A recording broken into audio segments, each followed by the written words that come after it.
Today I've been thinking about tears, and tears have such high states of consciousness inside of it because of what it's coming out from. So we have good memories and we have bad memories within each of ourselves.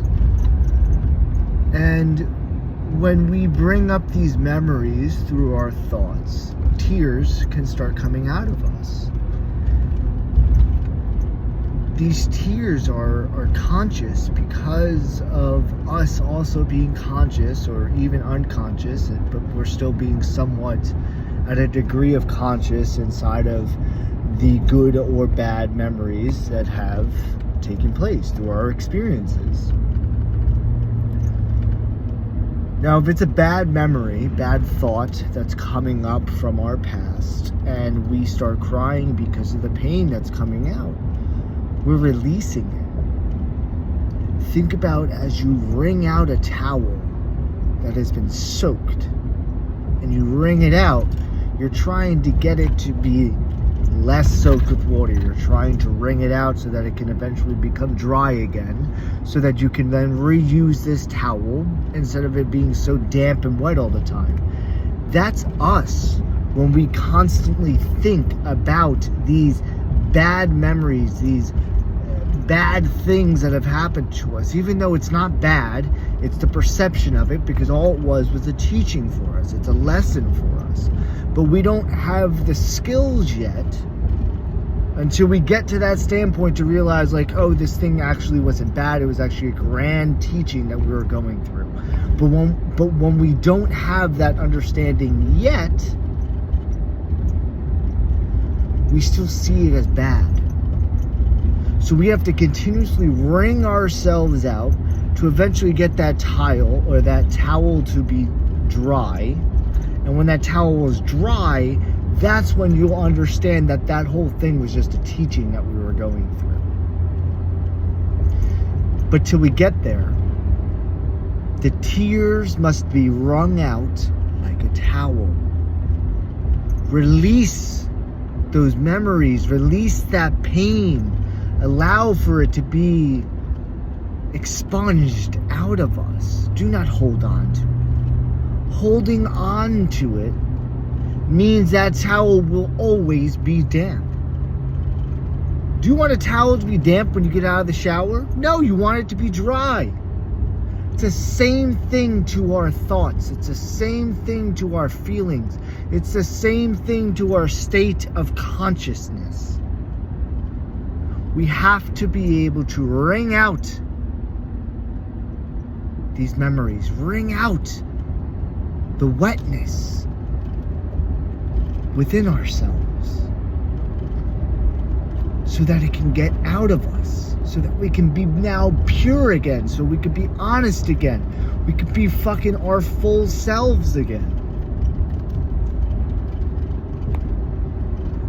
But that's part of the process.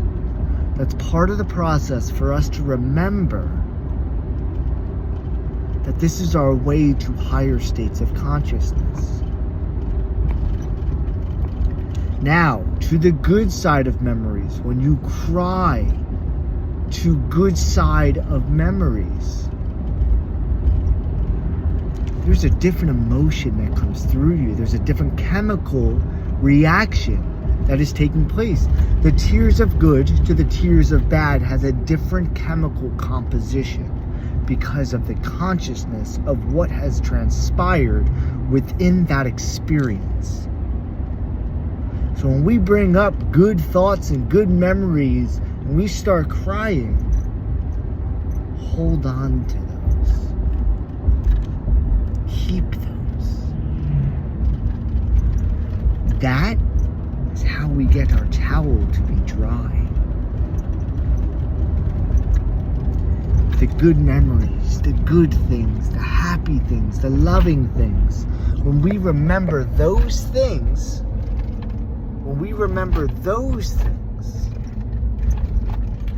that's helping our towel become dry.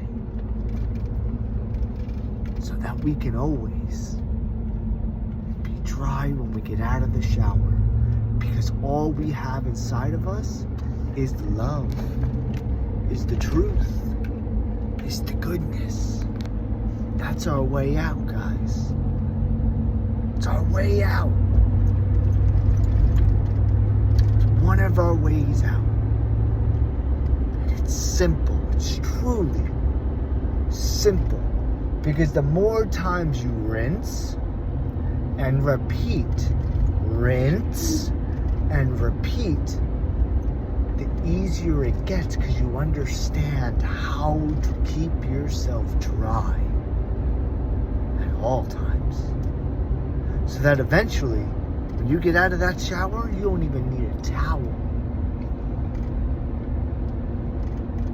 Because you understand how to become dry when you're wet.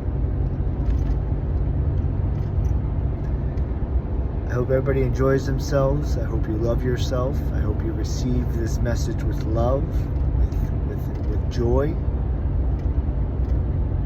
Because you can come pure again. But the pureness comes through your actions. The pureness is made through you, through what you have to do. You got it.